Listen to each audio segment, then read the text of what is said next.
Bonjour à tous, bienvenue à la revue des grandes unes sur Equinox Télévision, une revue que nous allons rapidement démarrer ce matin avec le journal La Nouvelle Expression qui titre sur la crise anglophone et surtout sur la libération du professeur Ivo Lekey Tambou. La Nouvelle Expression qui nous fait savoir qu'il a été libéré. La captivité du PCA du DC Board a connu son épilogue ce mardi 19 mars 2018. Il a été transféré à Yaoundé pour être auditionné sur les circonstances de son enlèvement. Le journal La Nouvelle Expression qui fait savoir que deux pistes se sont affrontées, notamment celle d'une libération avec le paiement de la rançon et de l'autre côté celle qui voulait une intervention militaire pour tenter de libérer le professeur. Finalement, la famille aurait opté, selon le journal, pour un arrangement à l'amiable et donc le paiement de cette rançon dont le montant annoncé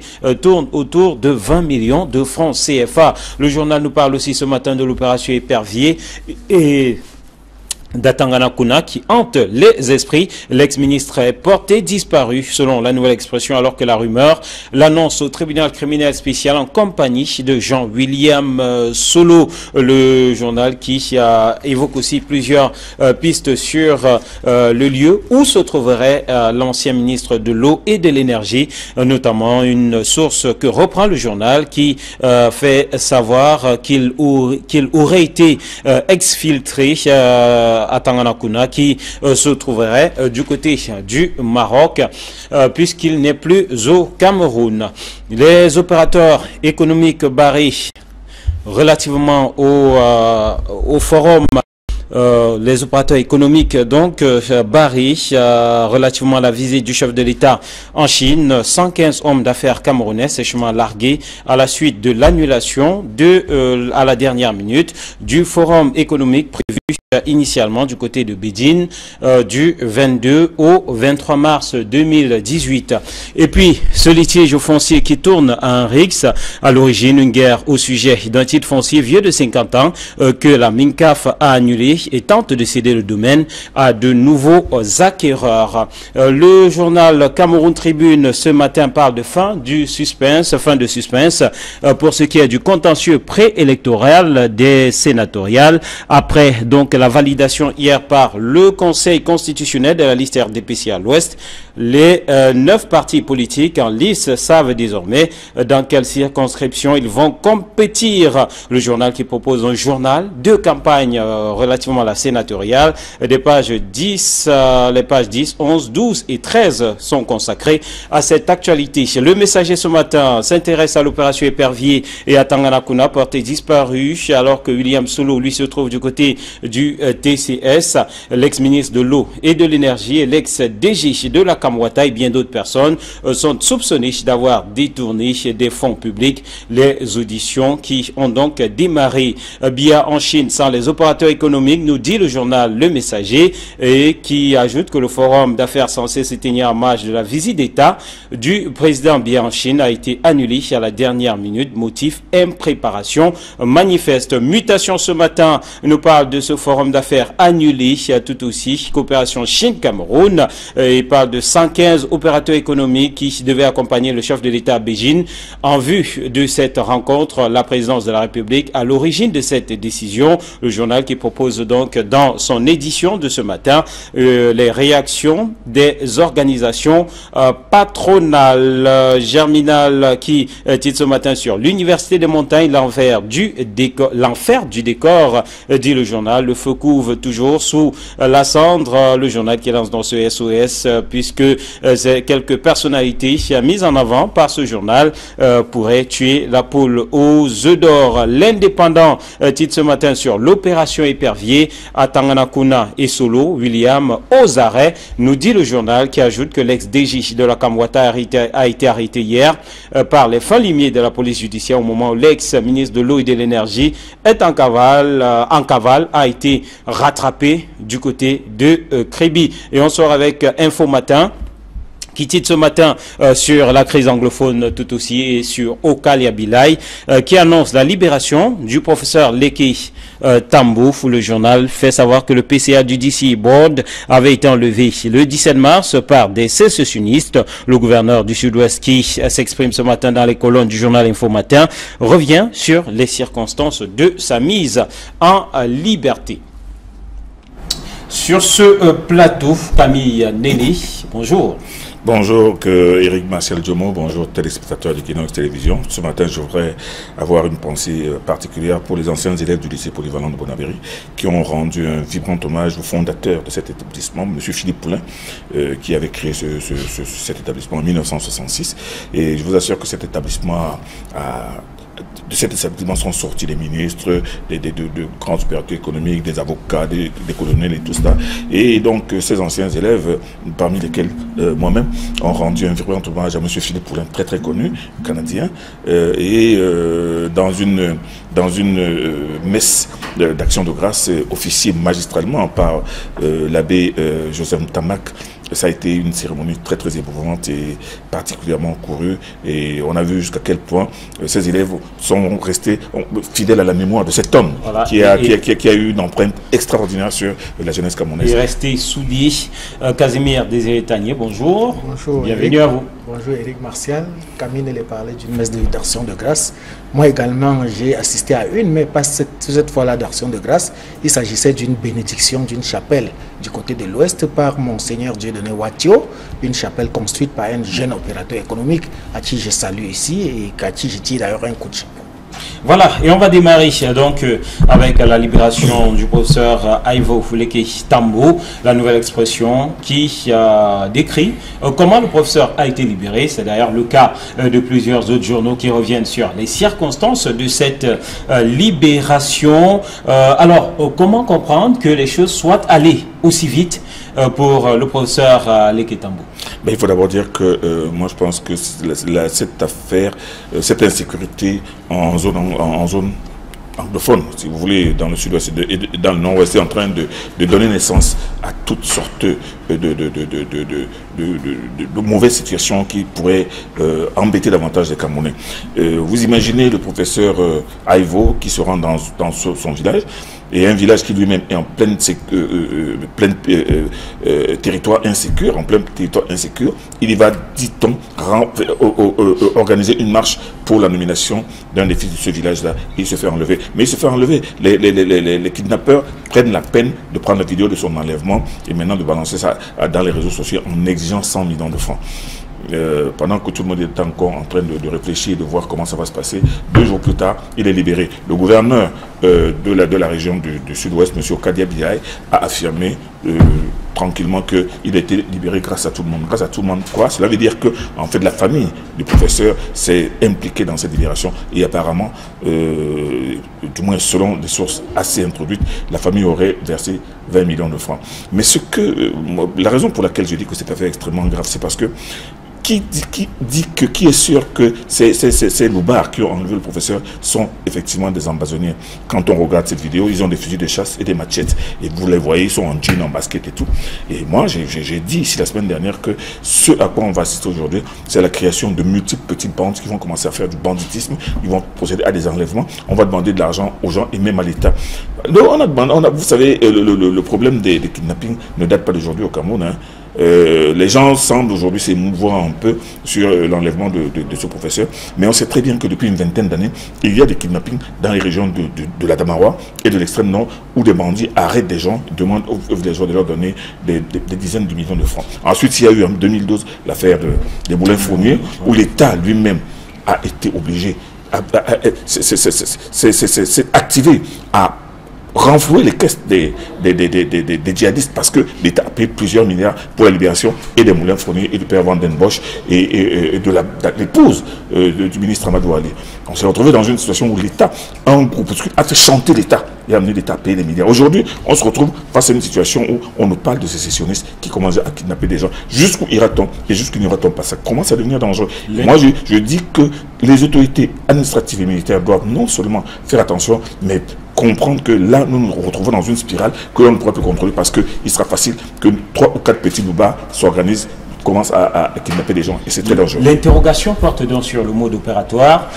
Casimir, aujourd'hui, est-ce que finalement, comme le dit Camille et même certains journaux, des interrogations pourraient ne pas résider sur cette façon de faire et surtout sur le fait que est-ce qu'il s'agirait là véritablement des Ambazoniens? Justement, vous avez pleinement raison, hein, Eric Martial, de vous interroger sur cette façon de faire parce que lorsque vous vous souvenez que le 11 février, le sous-préfet de Batibo avait été enlevé, jusqu'aujourd'hui, c'est silence radio, c'est motus et bouche cousue. Il n'y a pas de vidéo, il n'y a pas de grande déclaration, il n'y a pas de demande de rançon. Et je dis, cette affaire du professeur Aïvo n'est pas différente de cette affaire de la famille Kamdem qui s'est passée du côté de Bafoussam, où 2 fillettes ont été enlevées et n'ont été libérées que sous paiement de rançon. Et je donne entièrement raison à Kaminele qui estime que par ces temps, avec l'histoire des sécessionnistes, on va assister de temps en temps à ce genre de rap, à ce genre d'enlèvement où on met des otages et on commence à demander de très fortes sommes d'argent. Regardez comment l'affaire Aïvo s'est passée. Moins de 30 minutes après son enlèvement, on a assisté à une vidéo. Et une heure de temps après, on a commencé à parler d'une rançon de 100 millions de francs CFA. Moi, je crois donc clairement, on va constater que ce n'est pas toujours les sécessionnistes, ce n'est pas nécessairement les sécessionnistes qui l'auraient enlevé. D'ailleurs, il a été escorté du côté de Yaoundé et il doit décrire, je crois qu'il va décrire la méthode ou bien la manière dont les choses se sont passées pour qu'on se rende compte que ce n'est pas de la même manière. Et même si d'aventure il s'agirait des sécessionnistes, on a maintenant suffisamment d'arguments pour savoir comment ça peut se passer, puisqu'on parle d'une montagne sur laquelle le chauffeur est allé pour remettre, son chauffeur est allé pour remettre la rançon de 20 millions. Ça veut dire qu'on peut à peu près les localiser et savoir où est-ce qu'ils se terrent, où est-ce qu'ils se situent. Donc, comme j'ai l'habitude de dire, chaque médaille a son revers.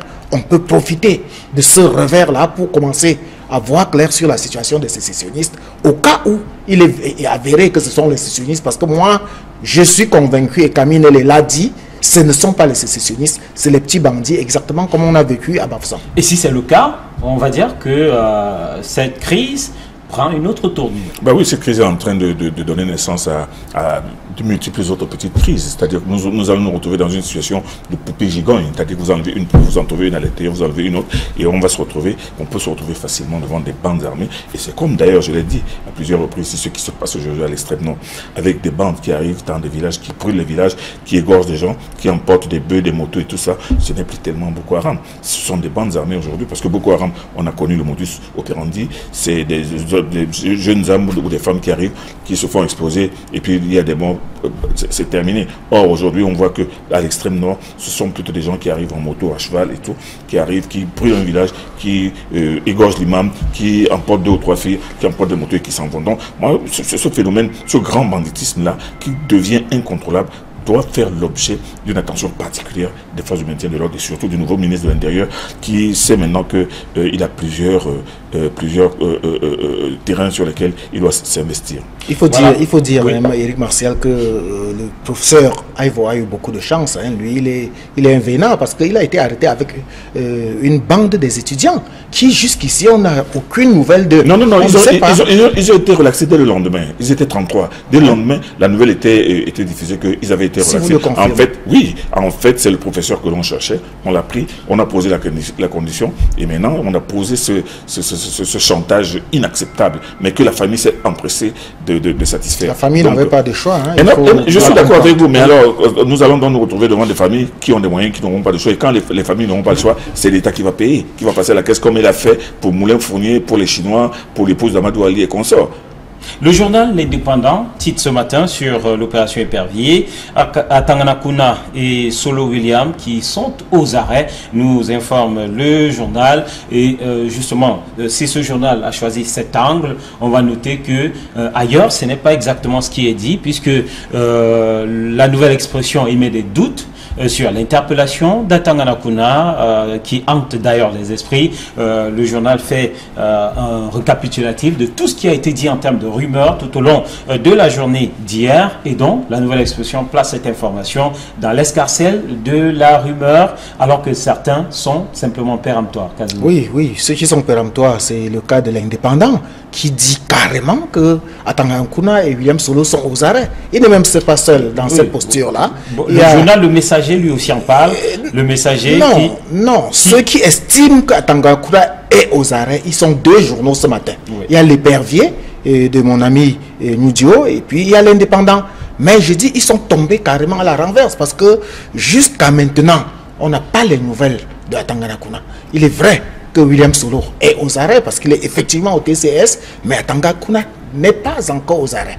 Et nous avons lu toutes sortes de choses dans les réseaux sociaux, et je crois que ces deux journaux-là sont tombés dans le piège des réseaux sociaux. Mais pour la réalité, il faut dire que c'est plutôt Madame Atangana Kuna qui, elle n'a absolument rien à voir avec l'opération Épervier, qui s'est fait prise, qui a été prise justement par l'opération, par l'Épervier, et qui vient de passer sa première nuit au TCS. Parce qu'il faut tout simplement qu'elle dise où se trouve son mari. Moi, je dis que c'est une erreur judiciaire grave. C'est même une aberration. Parce que la peine, comme la responsabilité pénale, est individuelle. Elle ne peut pas être collective. Éric Martial, je ne peux pas commettre une faute parce qu'on sait que vous êtes mon ami, on vient vous arrêter. Ça n'a pas de sens. Alors, il faudrait que l'opération Épervier redevienne normale et essaye de nous éviter ce genre d'erreur judiciaire.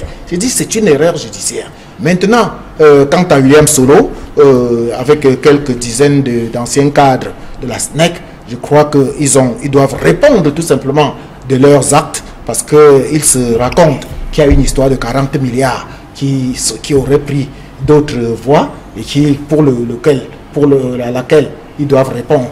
Apparemment, l'ancien ministre de l'eau, Atangana Kuna, est également impliqué dans ce réseau. Mais si Atangana Kuna a réussi à s'enfuir, puisqu'on nous annonce qu'il est actuellement au Canada et qu'il est passé par le Maroc, malheureusement, une autre mauvaise source a annoncé qu'il a été arrêté du côté de Kribi, ce qui est archi faux. Si Atangana Kuna a réussi à s'en sortir, donc cela ne peut pas être gratuit. Il ne peut pas réussir à s'en sortir seul.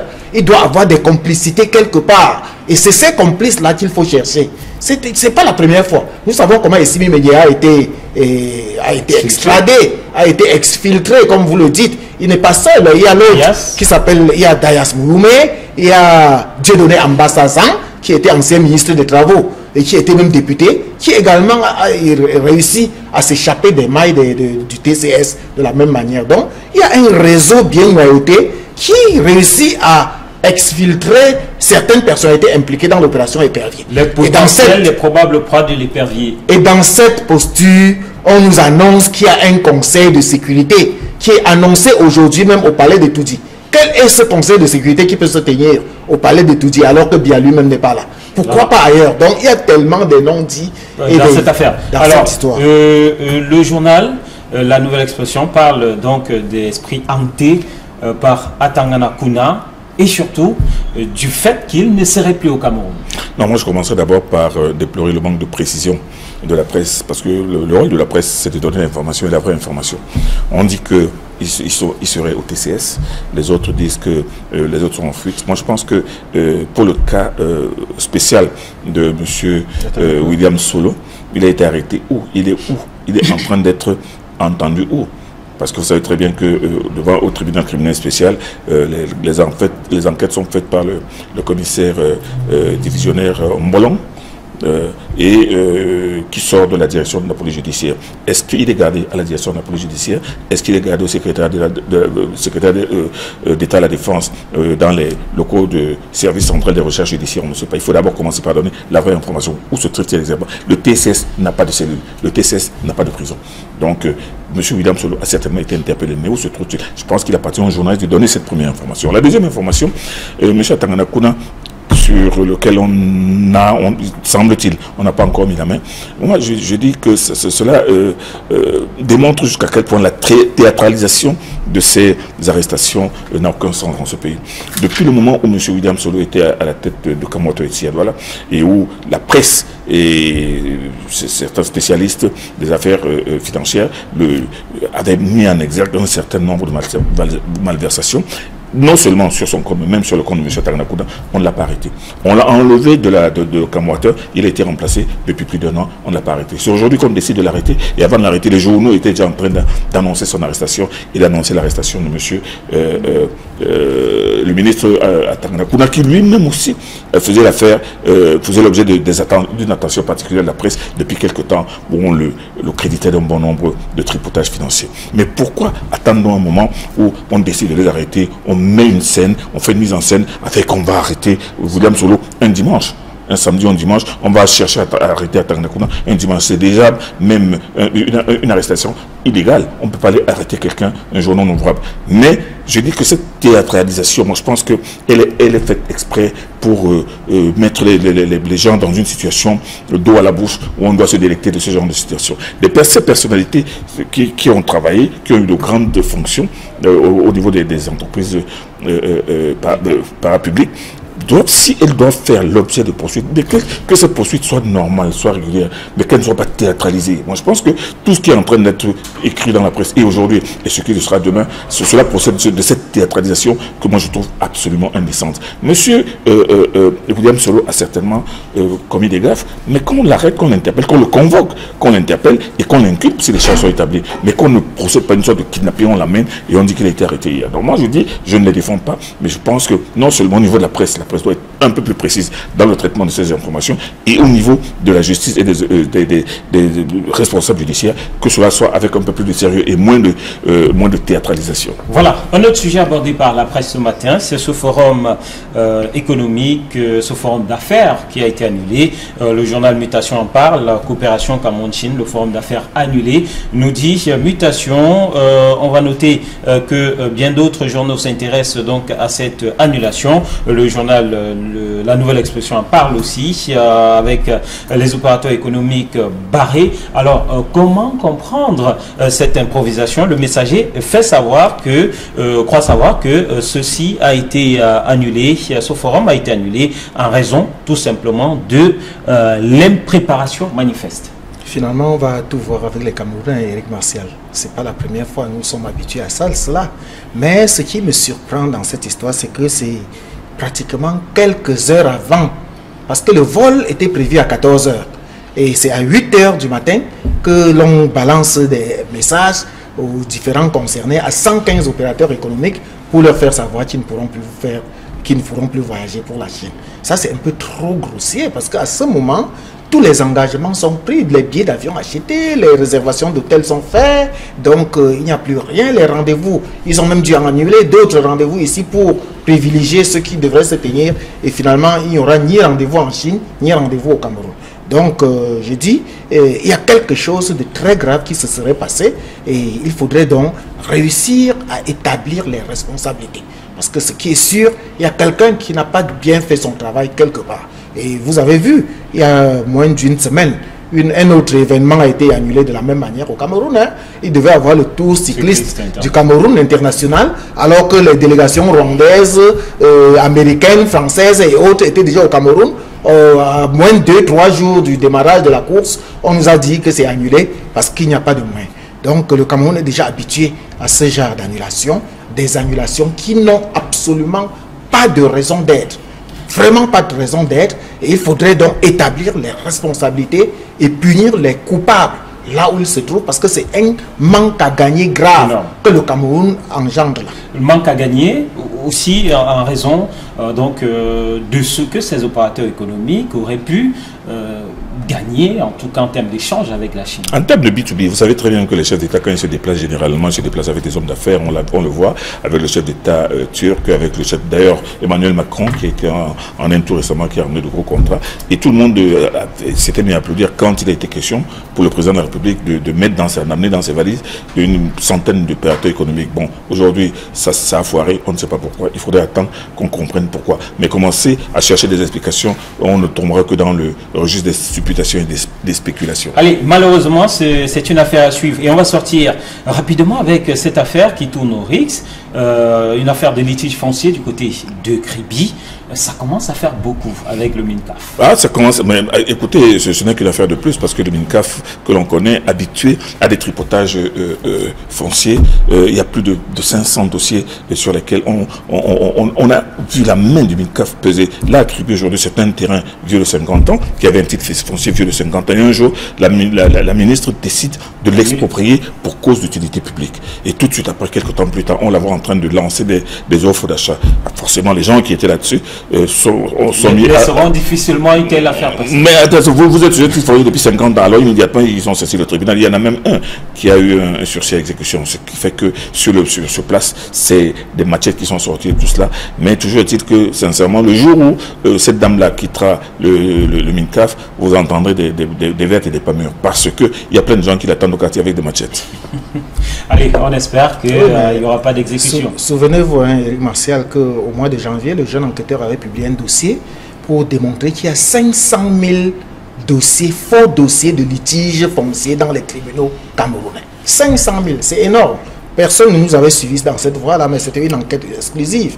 Voici encore un autre dossier de litige foncier qui est sorti de nulle part. Parce qu'on ne peut pas admettre qu'un titre foncier qui est là depuis plus de 50 ans, aujourd'hui, on l'annule purement et simplement.